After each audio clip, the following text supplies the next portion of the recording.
I am the sun. There is warm beauty in my essence as I rise, thankful for all that I am, a Black, queer, healing wonder. My future, as ambiguous as it is, full of promise, hope, delight. Finally, I have loved, embraced, and tenderly handled myself, walking in truth unabashedly, unapologetically, no longer splintered, no longer masked, transparent, wholly me, fully free, glorious in my divinity, yet authentically transformative in my humanity. Not what they wanted me to be, but a dream actualized beyond my belief. Welcome to FLoAD Conversations, where today's topic is creative as resilience, birthed out of chaos, sponsored by LGBT Faith Leaders of African Descent, which is a nonprofit organization that helps individuals overcome faith trauma. We also facilitate conversations for the LGBT, Black and Brown community, and we connect them with resources. Welcome, I am Ryan RJ Love, and I'm the moderator today. And today, for this conversation, we have two additional panelists, and they are Anna DeShawn and Bryan Simmons-Scie. I'm going to ask Anna to first introduce yourself. Welcome to this platform. We're elated to have you here. Thank you for coming. So tell the people a little bit about yourself. Absolutely. Thank you, RJ, for having me. It's always a blessing to be on somebody's mind, okay, to be asked to be on a panel. So I'm grateful to be here today. My pronouns are anything respectful, and I am the founder and CEO of E3 Radio. We're an online radio station playing queer and independent music in high rotation with an R&B and hip hop vibe. I believe in playing the music and telling the stories that deserve to be heard. And we lack platforms that center, right, Black, brown, and queer folks. And I believe we have a lot of stories to tell. We got a lot of good music to play. And we need a place where we can be centered and heard. And so that is my passion. That's what I feel like I've been called to do. And I'm blessed that I'm able to live it out every single day. Awesome. And where can the people hear you at? Oh, E3Radio.fm. I got my own show called Wake Up with Anna and Friends from 8 to 10 a.m. Monday through Friday. Your daily news and music show from a Black queer woman's angle. That's me. And the radio station is on 24/7, 365. So you can literally tune in absolutely anytime. Awesome. Thank you and welcome. Next, our next panelist is Bryan Simmons-Scie. Welcome, Bryan, to LGBT Faith Leaders. We are elated to have you here. Can you tell the people about yourself? Thank you, Ryan. I am absolutely thrilled to be here. So thank you to everyone who had anything to do with me being here on today. Again, my name is Bryan Simmons-Scie. I am the president and CEO of the Bridge Reentry Program. We focus on bringing resources to returning citizens, those who have been formerly incarcerated. And so I'm just thrilled to be here to share some of the awesome things that we are doing with the Bridge. Thank you. I'm so glad to have both of you here, as today's conversation revolves around Black resilience. We've been in this pandemic for over a year, and while many people are suffering, a lot is birthed during that suffering or out of that suffering. And so Black and brown individuals have always had to devise ways to escape, envision a better future, and to thrive. During the pandemic, the faults and gaps within the systems on which we rely were revealed as we struggled to access resources, take better control of our lives, and many of us have given birth to new exploits or given birth to new ideas during this process. So I'm asking you, the first question of the evening is, what tools did you personally use to maintain during this tumultuous time where many saw job loss, reduced access to resources, illness, loss of our community, housing insecurity, etc.? So if you don't mind kind of like sharing any type of challenge that you experience or are experiencing during the pandemic, and what tools you use to kind of help yourself. And we're going to go ahead and start with Anna DeShawn. Sure thing. So for much of the pandemic, much of 2020, I was still in corporate America. And I worked in a digital media business where we produce virtual events and webinars. So you can imagine not very many people knew what the world I did before 2020. Okay. And the whole world converged upon our market. And so I spent a lot of the pandemic working night and day to the point of which it was unhealthy, right? In some ways, it was great because time moved really fast. I looked up, it was time to get up. When I turned around, it was time to go to sleep, right? Whereas I had a lot of other friends who experienced unemployment, isolation, right? I was over inundated. I had the opposite problem and the opposite challenge. And so, for me, what happened was I had to take a step back and say, is this really how I want to live? Because COVID's not going away. And this business is going to stay this busy. So am I going to choose now to take the big leap and to choose to focus on what I feel like I've been called to do? Or am I going to continue to give everything I have to someone else? And it didn't take me long to decide it was time for me to go. I had spent quite some time in corporate America, over a decade. And this passion I have for the radio station, this passion I have for amplifying BIPOC and QTPOC voices is still very real, and it hadn't gone away. And I knew for sure I had to figure out how to channel that, right, so that I can live out my purpose. And I had to give myself the best shot I could. And so one of the things I did was I quit my job, and I decided it was time for me. Okay, RJ, it was time. Okay. And it was time for me to do that and see what I could make of life, because prayer, meditation, my prayer corner that I have, we could talk all about that, affirmations, manifesting, all these things I was doing. It works, but it only works if I can give it everything I got.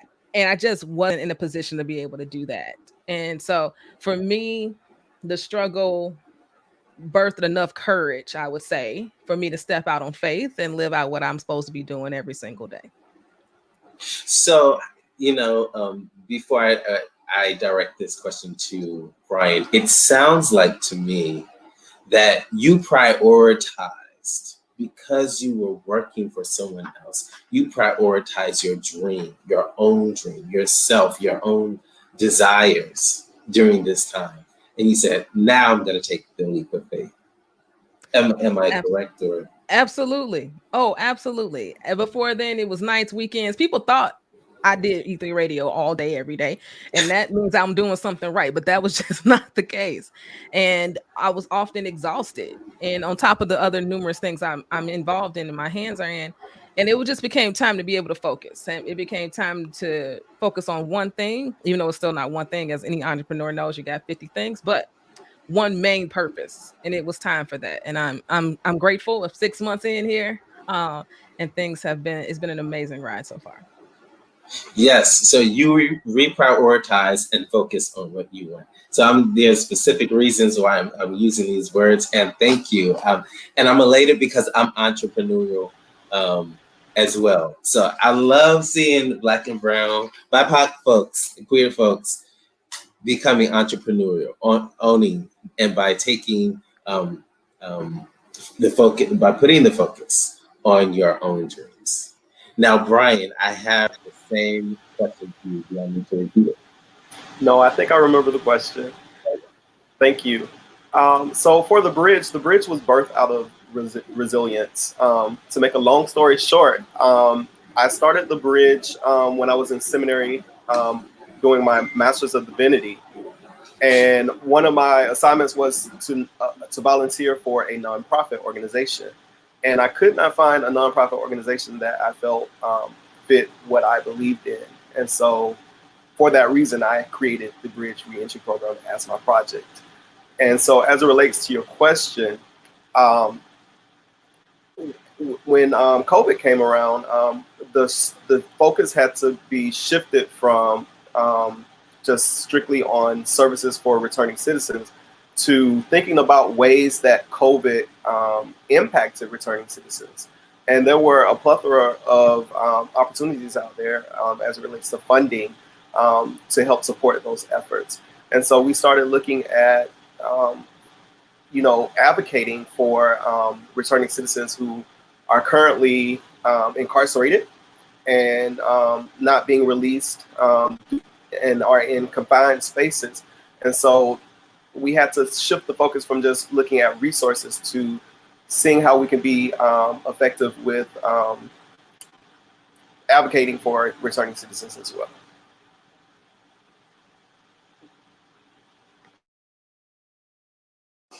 Thank you, Bryan. So you saw a shift. You saw a shift in the need, and you adjusted that. So again, I love that I hear kind of a heart connection in both of your stories. Bryan, your heart is for returning citizens, and Anna, your heart was for your dream and developing. And so developing your dream for your own self and using your energies for your own self. And this is part of our resilience. And I'll even speak to my own experience. During the pandemic, I experienced, some emotional, emotional trauma because of loss of community. There were so many deaths and loss of community because I was one of those people that as soon as the pandemic hit, I relocated temporarily, which is about 4 or 5 months. And so I found myself needing to ground myself, needing to take care of myself, needing to actually focus on self-care. It took me a moment. And so birthed out of that is I revisited poetry. I was in seminary, graduating from seminary at the time that the pandemic hit. So I had to use creativity. Creativity became a way that I was able to deal with the stresses, creativity. So I actually shifted the focus away from the negative and began to do something positive.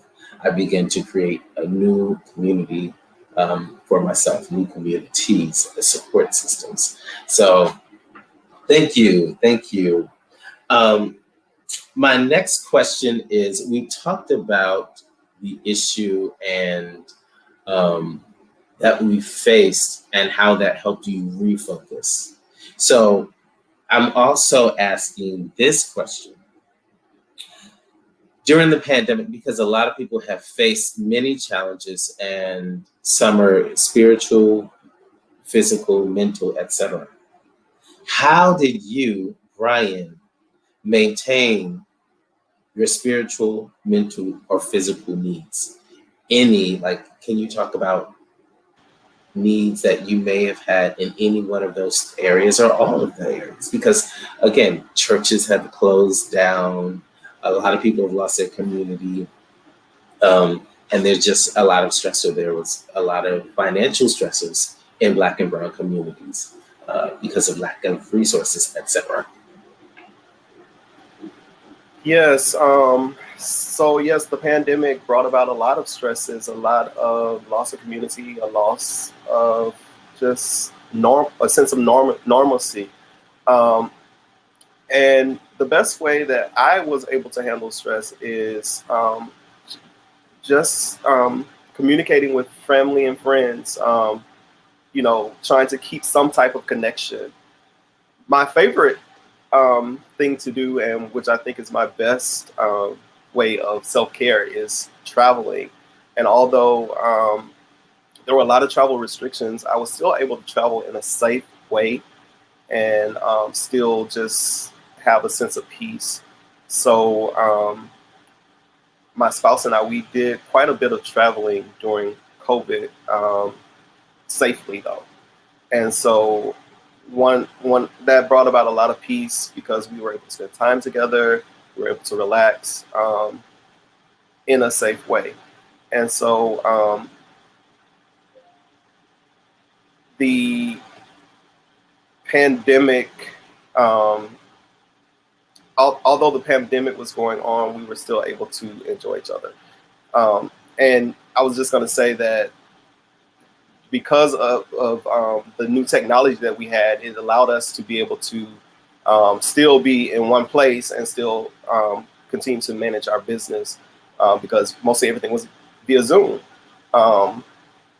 So we were able to still travel a little and, you know, just take our mind off of the everyday, off of the stresses of this pandemic. So, yeah.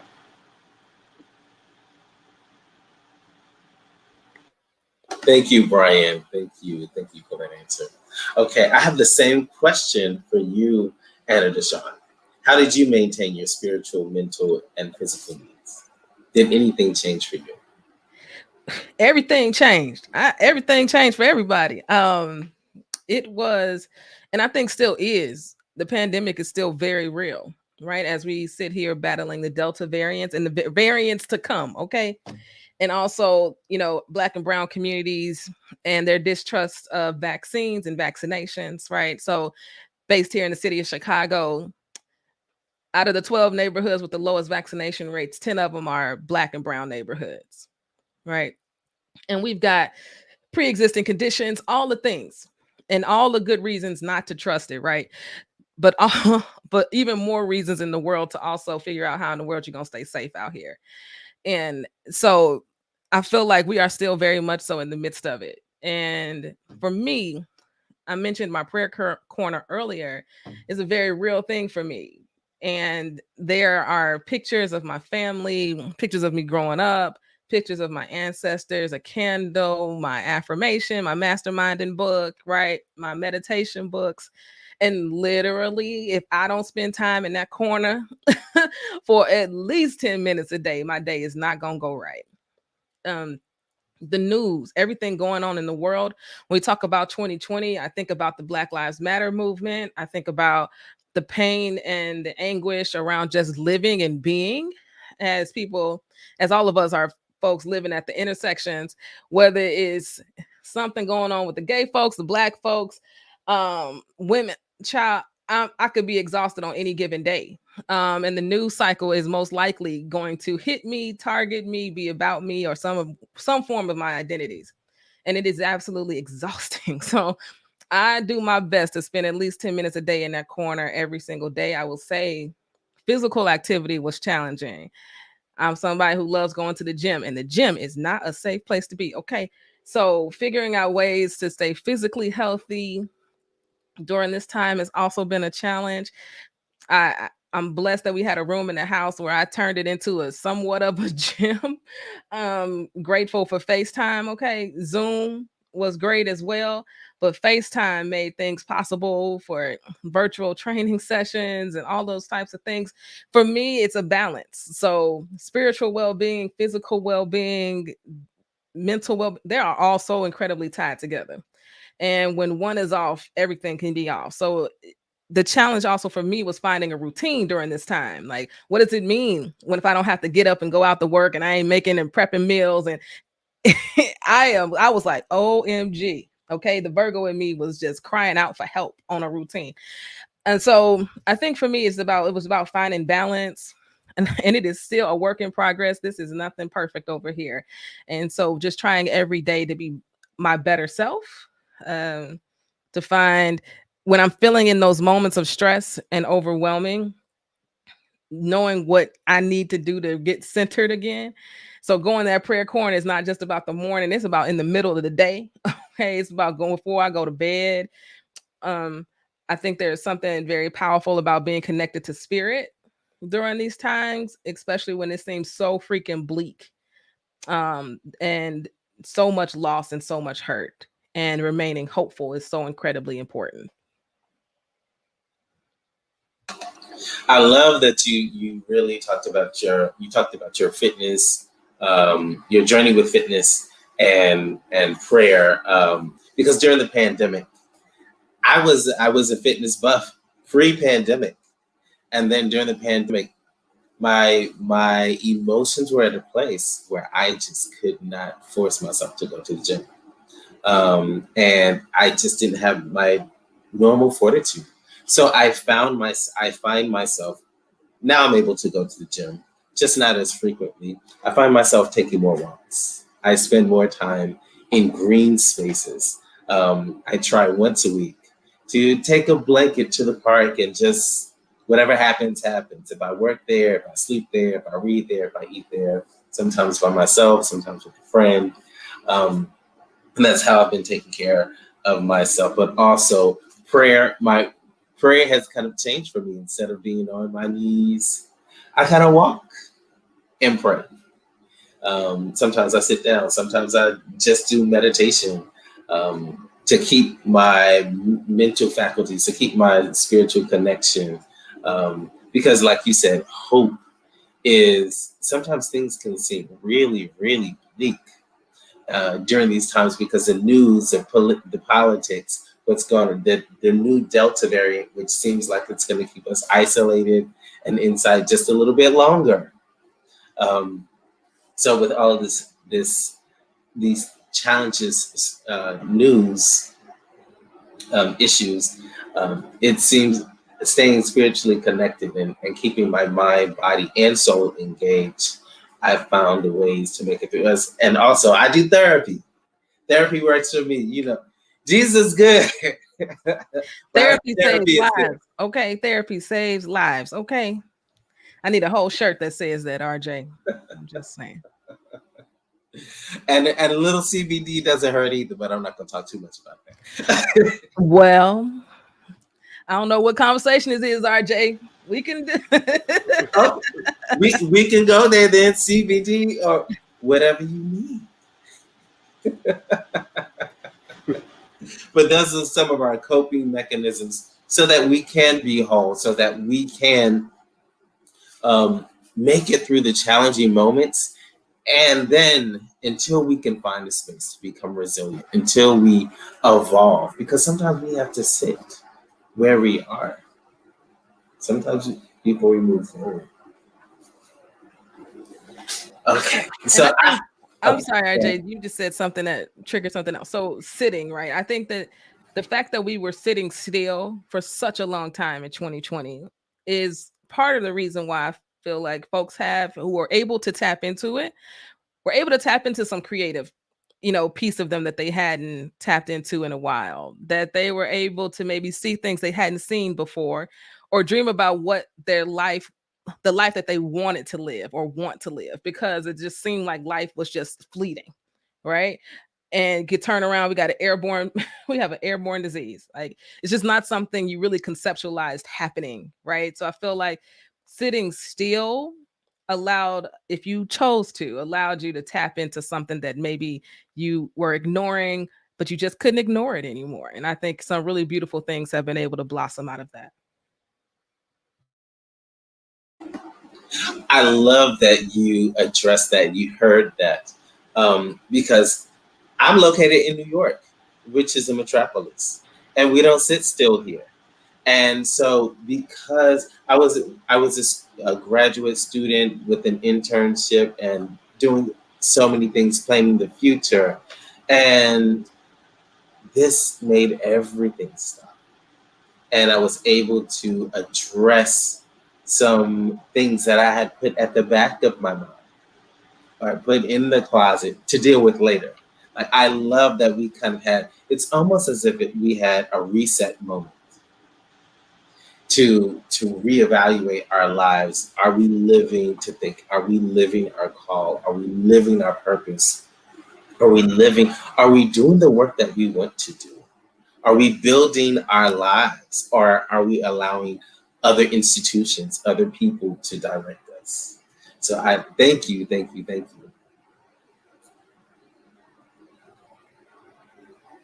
Bryan, do you want to chime in at all? You have any thoughts? Also, having time to be still also gave us time to really think about time. And as you all have mentioned, it has sparked creativity. There's plenty of things that I wanted to do that I've always wanted to do, but I just did not have time because of the stresses of life. Things are so busy. I live in New York City as well, and things are just going here and there and everywhere. People barely have time to speak, but the pandemic has given us this sense of stillness, peace in the midst of chaos. But it's like an inner peace that has given us, that we've been given, to just be still and to think about time and to manage time more wisely. Time is one of our greatest resources, and it's often said, time is money. And if we think about time as money, that's a different perspective, and we respect it a different way. Yes. I love that.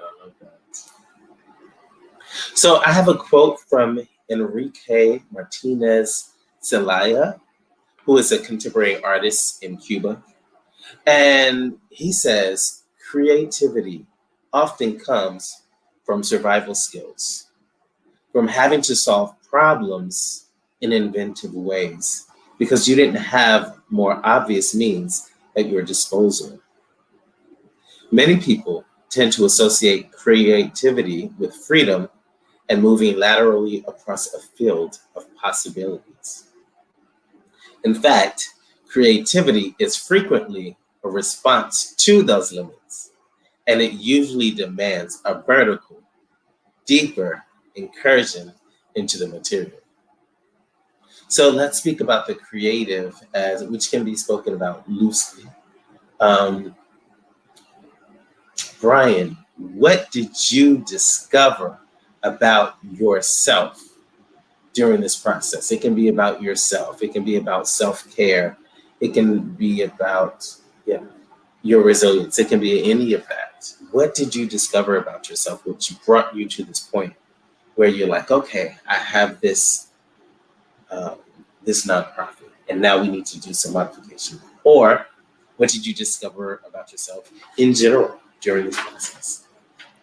Thank you. First, I love the quote, and I totally agree with Mr. Enriquez. I believe that creativity is the byproduct of resilience, and for Black and Brown people, we've been being creative forever, from slavery to Jim Crow to police brutality to now, and so it all just kind of works together. The resilience and creativity. As respect to what I've learned about myself, this pandemic has caused me to look introspectively. And so I've had to look within myself and see what's within me. And in doing that process, going back to the stillness, this pandemic has given me the opportunity to really self-examine myself. And what I found is that I'm a lot stronger than what I knew before. And so I think that my creativity comes from my inner strengths and the things that are there that I just had not recognized. And so typically what I do is I look within myself and see where there is a need. And if I have a need, then I'm sure that someone has a similar need that has a need similar to what I have. And so that gives me the creative juice to solve that problem. So for instance, like I was saying with the nonprofit organization, I could not find a nonprofit organization that was doing the type of work that I wanted to do. And so first it was an assignment for me to find a nonprofit, but then also I have experience with, I empathize with returning citizens, and so I have similar struggles as returning citizens, and so I said there's no resources, and someone needs to do something about this. And so I feel that the struggles that I've been through, the strengths that I have within myself, all of this works together for my calling. I feel that I've been called to do this work, and I feel that God has prepared me to do this work with the experiences that I've faced. And so now that I've had the experience, which I discovered on the inside of me, I can go and help other people to overcome the difficulties and the experiences that they're facing.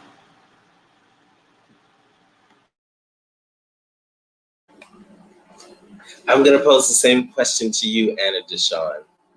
What did you discover about yourself during this process?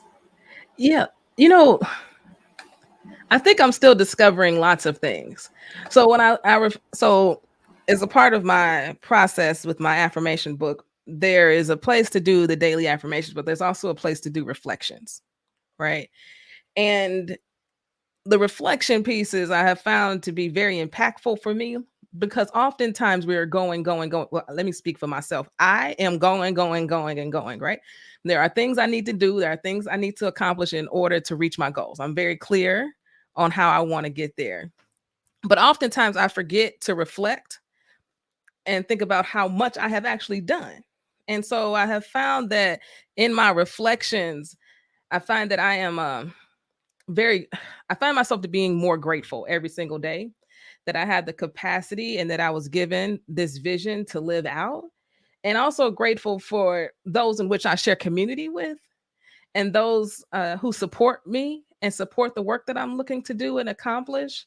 And that gives me the energy I need to wake up the next day and do some more work and do some more good in the world, so that the world is a better place than the way in which I found it, right?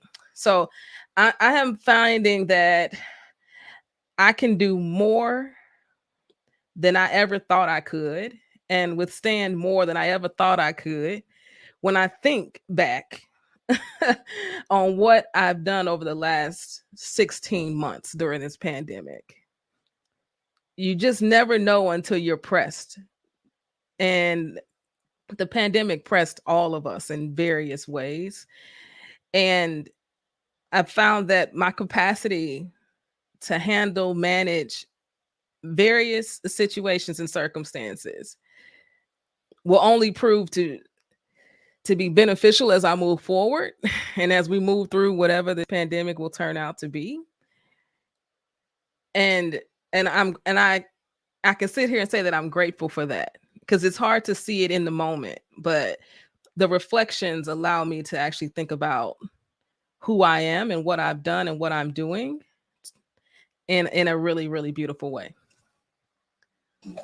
Ooh, both of you said something in different ways. And what I heard and is that the pressing helped you see intrinsic or internal value, or the value of your community.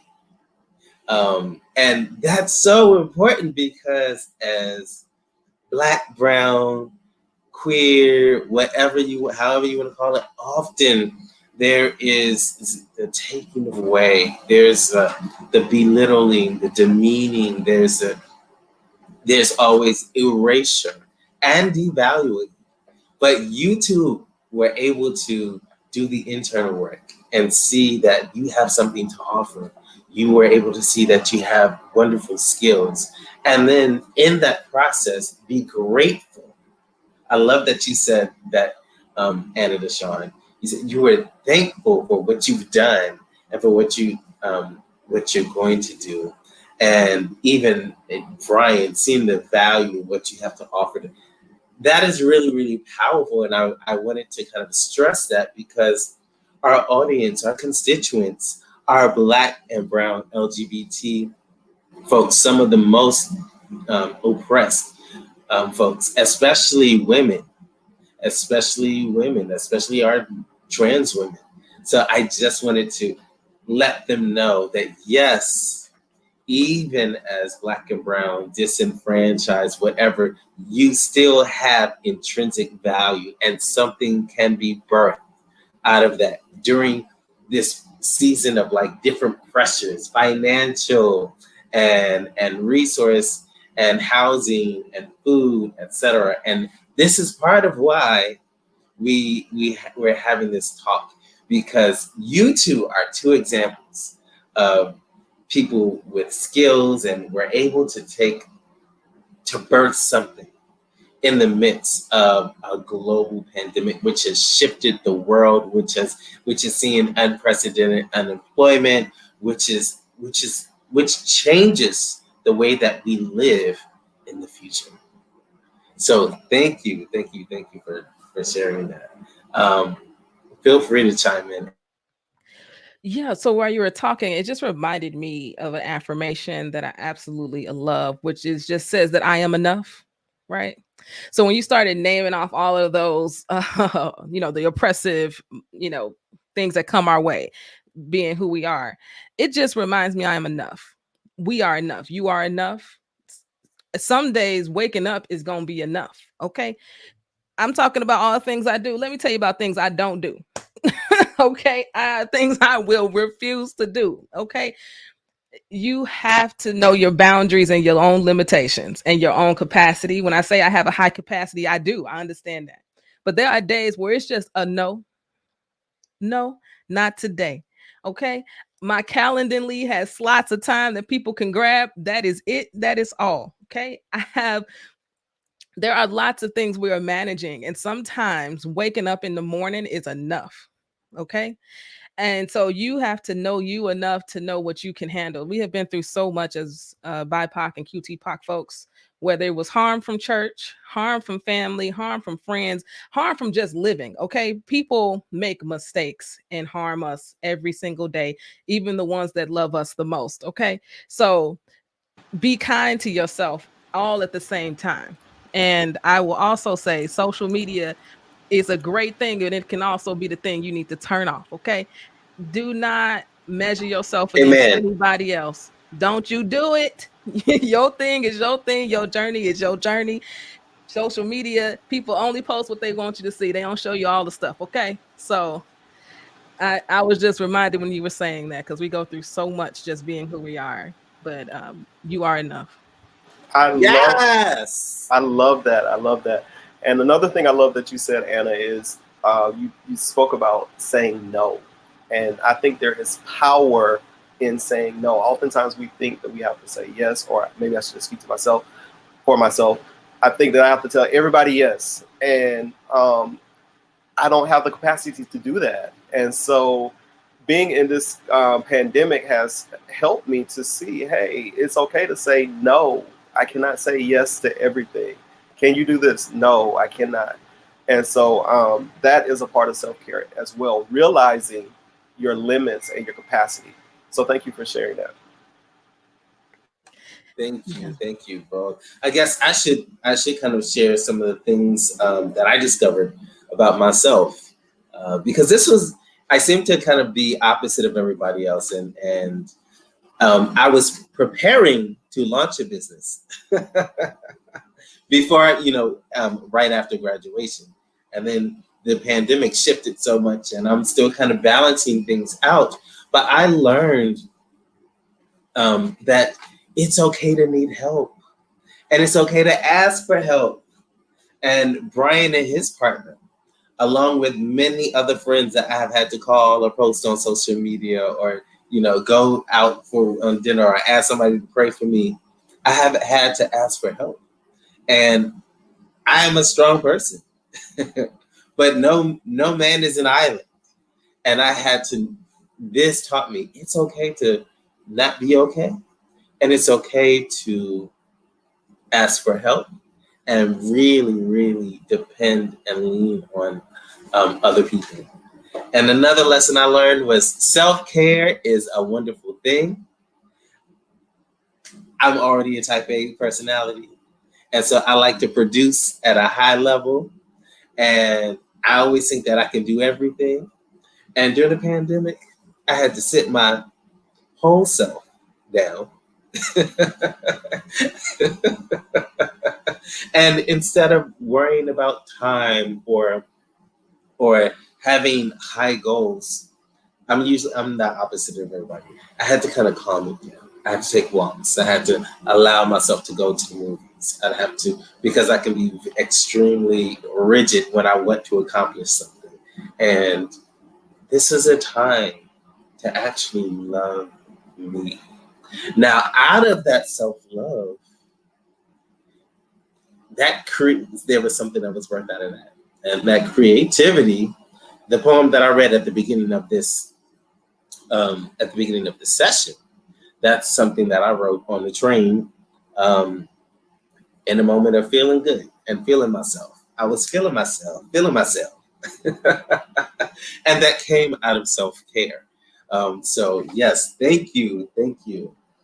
And can I just say something about self-care? That it looks so many different ways, and the way in which you do self-care might be different than the way that I need to do self-care. And I always find it funny, like people be like, oh, I want to get my nails done. Oh, child, that is not self-care for me. Okay, that is stressful. There's a lot of people. It smells funny. That is not a self-care situation for me, right? So I think for me, for example, cooking is self-care. Like there's so many ways in which you can take care of yourself. Because for me, cooking means that I'm serving somebody, and I love when people eat my food and they're happy and they full. And that's just my mama being from Mississippi, and it just works, right? And that's just in me. So when you talk about self-care, I think you find what self-care means for you too. Because what it means for me could be something totally different. Like I'd love to be able to go for a 3-mile run. That is not everybody's jam. You know what I'm saying?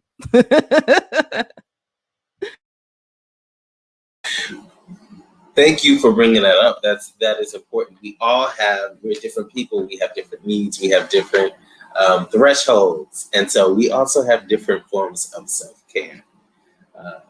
Bryan, do you want to chime in? I don't have anything else to add, but I agree with everything that was said. Thank you. And our last questions for the evening. So we talked about YouTube both kind of birthing businesses in a nonprofit. And we did kind of walk through that process. What else was birthed during this process? Was there any other creative ventures? Because you talked about business, and I want to know, is there anything fun that you decided to do? Is there kind of like a dream that you started the process to actualize it? Is there anything else that you're using or developing that is creative? And that question is for Bryan. Thank you. So yes, again, I look and see where there is need. And so, as you mentioned, I have a partner, Peter Simmons-Scie. We have been married for 4 years. And thank you. A lot of people, they admire our relationship. And so they always ask us, what is the key? What is the key? And there's not really like a secret potion or anything like that. But there has been an increasing need. People want to know how to love, how to be in love. And so we've been really creative with our relationship and been able to help people with dating, with relationship issues. And so, again, his name is Peter. My name is Bryan. So we came up with this fun name called Brighter, which is Bryan and Peter put together. And so we are looking to launch a podcast and just give little nuggets regarding as it relates to relationships. This could turn into, who knows? We could probably do retreats in the future. It could go in many different directions. But again, the basis of this was looking at the need. People really had an interest in being in committed relationships. And so That's one venture that has come out of this as well. And so we're looking forward to see where that is going to go. And hopefully it'll be a blessing to many people. Sign me up. For the Christian Jubilee. I love it.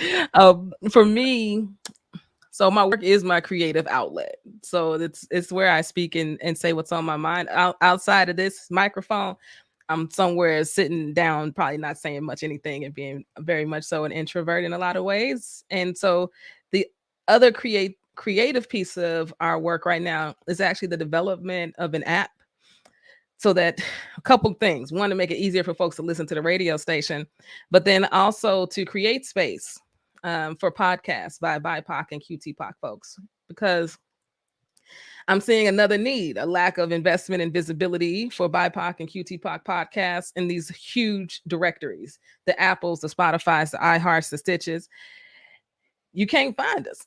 And it's really hard to find good content. And I'm just like, why can't anyone invest in us? And then I'm sitting here wondering, why am I waiting on anybody to do that? We'd be waiting for a lifetime, right? So we're creating an app, which is a whole different level of creativity and how we want to design and how we want people to feel when they enter the experience and the content we want them to find there. So it's called The Cube, QUBE. We had an amazing crowdfunding campaign in June. We raised $74,000 so that we can finish the design and development of the app. And thank you. I'm still recovering. Okay. I went to Vegas 2 weeks ago, and that was the best recovery I could have. Anyone should go see Usher's residency. That's just a side note there. But that's been my creative project. Also during this pandemic, in not just revitalizing the station, but bringing that to life. Oh, I love that. I love that. You two you've given birth to multiple children during this process. That tells me, as I spoke earlier about our intrinsic value, there is so much inside of us that we can bring forth for ourselves, for our families, communities, and the world. And that is part of the point of this entire conversation, to let BIPOC, LGBT folks know that you have value and you can evolve, you can rise like a phoenix out of the ashes from this pandemic. Yes, take your moment, find out who you are, what is in the heart, what is your soul asking for, and dream big, and then make it come true. And you two have been wonderful examples of that. So I'll just talk a little bit about some of the stuff that I've done, and then we'll take our final statements. So, it has been extremely challenging. I can't even lie. I still have my moments, but I am writing poetry, which I'm writing enough poetry, which has allowed me to put together a book. I have re-entered the entertainment world. I've done a little bit of TV work in the past and some musical work in the past. And so I've stuck my toe out there again. And there's some other babies that will come forth soon. But but we all have been given skills. We all have talents, and we all have value. And I'm elated to see you all of us, as examples of Black resilience and creativity that was birthed during such a challenging time when people are still dying. And like you said, we have another variant with others to follow. And so, are there any final statements that you would like to make as we exit, or before we exit? And I'm going to start with, pose that question to Anna DeShawn. Any final statements? There's so much to say, but we've said so much already. I think if anything coming out of this conversation, it's find what you're called to do and just do it. I don't think it has to look or be any particular way, but find whatever doesn't feel like work and do more of that, because that is what will bring us joy. That is what will bring you happiness, and that long-term joy and that long-term happiness, not the fleeting stuff, the stuff that'll stick. So I say just find what you're called to do and tap into that. Thank you, Bryan. Well, Anna stole mine. One of my favorite theologians, Katie Cannon, says, "Do the work that your soul must have," which is similar to what Anna just articulated. To add to that, I just like to say that this has become a mantra in my life. The soul, the work that the soul must have. Look inside yourself and see the work that needs to be done. And that's where creativity starts.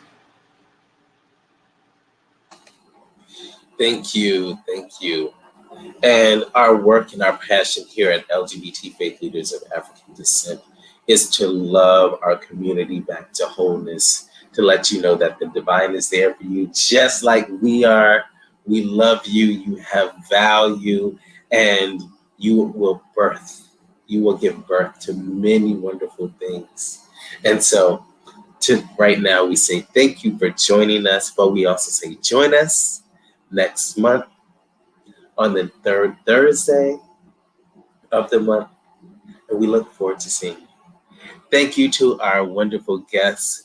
I hope to have you both back with us again. You've made my heart glad, and I thank God for Black resilience. Good night.